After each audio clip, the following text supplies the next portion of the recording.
The mindset you adopt regarding classroom management carries a lot more weight than teachers might realize. As a matter of fact, having the right mindset can help you push through, survive, and even thrive at any given moment in a school year. So in today's video, I am sharing 5 mindsets you can adopt to help you survive and maybe even thrive in today's classroom. Coming up next.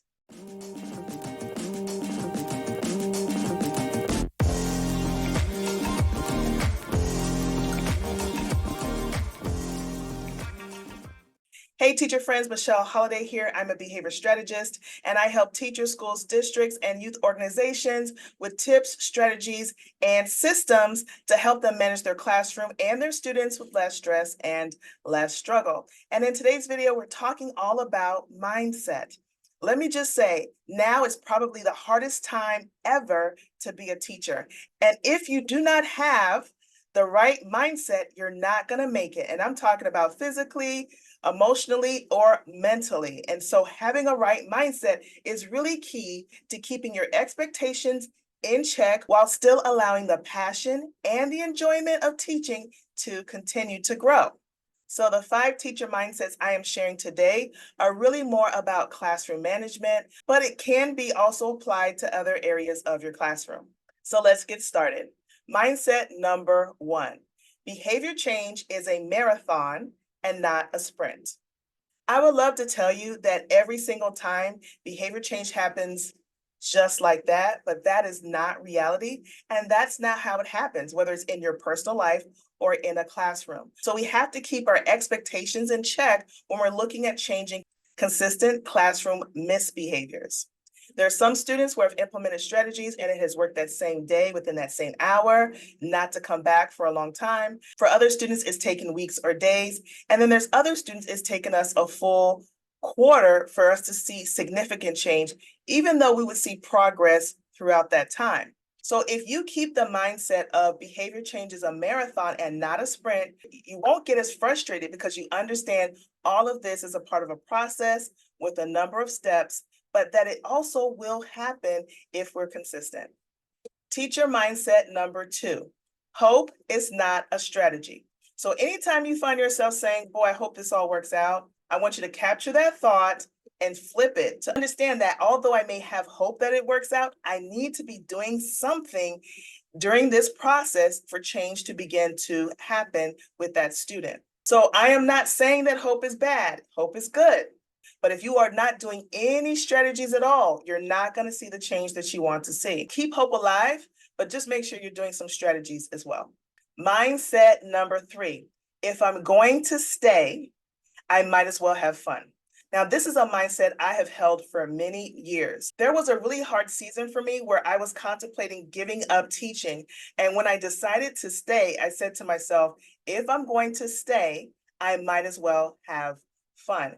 And that changed the game in a really big way for me, because what I started to do is look for opportunities to have fun as a teacher with my students. And that changed the kind of lessons I use, the way I delivered the lessons, that mindset of if I'm going to stay in teaching, even if it's until the end of the school year, I'm going to have fun while I'm here.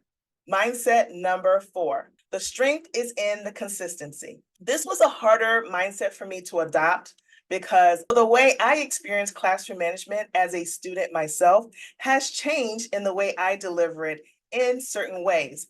I had to learn to do it different because society changed. The limitations that I had as a teacher changed. And you know what else? When I started to do it different, my mindset changed as well. The biggest lesson I learned is not so much where the more punitive a consequence is, the meaner I am. It's not necessarily the thing that gives the biggest results. What I learned is that being consistent is very, very powerful. This is actually a mindset I adopted after going through some losses in my classroom. So like when teachers say, my administrator won't let me do this, we don't do this anymore, we can't do this anymore. I went through that myself as a teacher, and I had to learn how to adapt, change, but still be effective. Because remember, if I'm gonna stay, what I ended up doing is I learned how to have low-level consequences, how to be more consistent in my reinforcement. And I wasn't really sure it was going to work. But when I started to implement this and really be consistent, no matter what the student said, in the face of their resistance, I saw change happen, and it was a lot less stressful for me. So here's a mindset you definitely want to consider. The strength is in the consistency. What can you be consistent with in your classroom? And mindset number 5, everything is figureoutable. So let me first say I didn't come up with this phrase by myself, but I found it to be true the more years I spent in education. What I came to find out is if you hang in there, everything has a solution. Now, does that mean that it's perfect? No. Also, does that mean that the solution has to happen in your classroom? No. But if you press through and you hang in there and you keep the right mindset and attitude, everything is figureoutable, sometimes imperfectly and sometimes outside of your control, but it does end up working out in the end. And can I just tell you, sometimes the workout is the last day of school. So there you have it, 5 teacher mindsets to help you survive and hopefully thrive in your classroom. What mindsets have you been adopting this school year to help you survive in your classroom? Leave it in the comments below, and I will see you at the next video.